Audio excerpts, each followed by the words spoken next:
Cordial saludo, estudiantes de Estadística Descriptiva. Vamos a realizar tablas de frecuencias para datos no agrupados. Tenemos un primer ejemplo en donde nos preguntan a 20 alumnos sobre el número de primos que tienen en su familia y sus respuestas son las correspondientes en la parte inferior. Tenemos los 20 datos y vamos a organizarlos en una tabla de frecuencia que cuenta con 5 casillas inicialmente.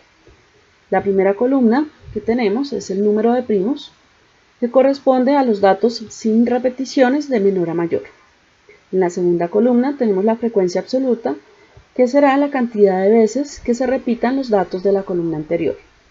En la tercera columna tenemos la frecuencia absoluta acumulada, que equivale a la suma de todas las frecuencias absolutas correspondientes a los valores anteriores y al que estamos teniendo en cuenta.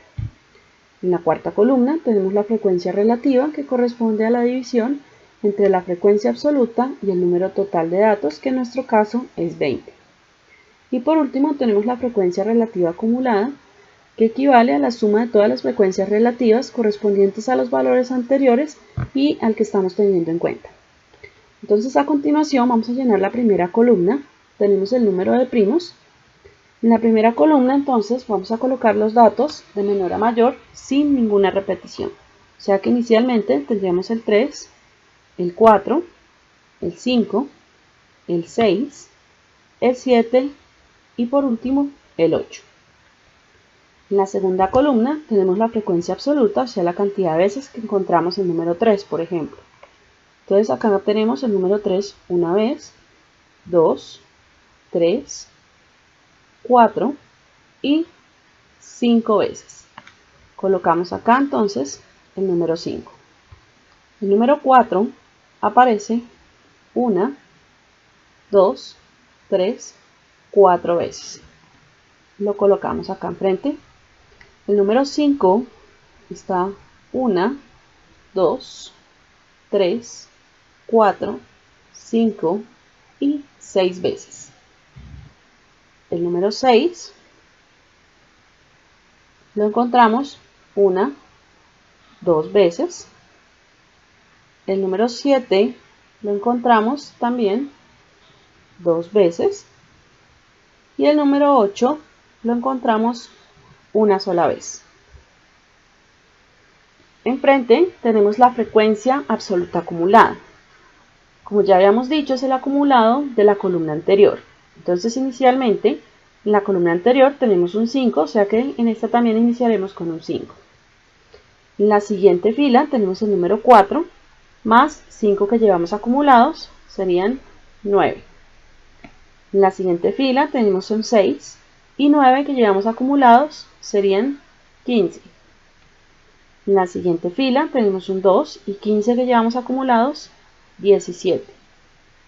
En la siguiente fila tenemos un 2 y 17 que llevamos acumulados, 19. Y por último tenemos un 1 y 19 que llevamos acumulados para un total de 20. Este 20 debe coincidir con el número total de datos que tenemos inicialmente, que es 20 datos. La frecuencia relativa, que sería nuestra siguiente columna, es la división de cada una de las frecuencias absolutas que sacamos, divididas entre el total de datos, que es 20. O sea que acá en la primera tendríamos la división de 5 entre 20, es decir, 0,25. En la siguiente fila tendríamos la división de 4 entre 20, o sea, 0,2. En la tercera tendríamos la división de 6 entre 20, o sea, 0,3.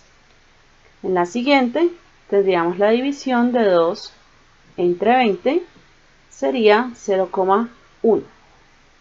En la siguiente también tendríamos la división de 2 entre 20, o sea 0,1. Y por último tendríamos 1 dividido 20, 0,05. Por último tendríamos la frecuencia relativa acumulada. Como habíamos dicho, es el acumulado de la frecuencia relativa que tenemos inmediatamente antes. Inicialmente tendríamos un 0,25 y seguimos. Tenemos 0,2 en la siguiente fila y 0,25 que llevábamos, tendríamos un total de 0,45. En la siguiente fila tenemos 0,3 y 0,45 que llevamos acumulados, 0,75. En la siguiente fila tenemos 0,1 y 0,75 que llevamos acumulados, 0,85. En la siguiente fila tenemos 0,1 y 0,85 que llevamos acumulados, 0,95. Y por último tenemos 0,05 y 0,95 que tenemos acumulados, y con eso obtendríamos 1. Bueno, estudiantes, espero que les haya quedado claro cómo podemos llenar tablas de frecuencias para datos no agrupados. Que tengan un buen día. Hasta pronto.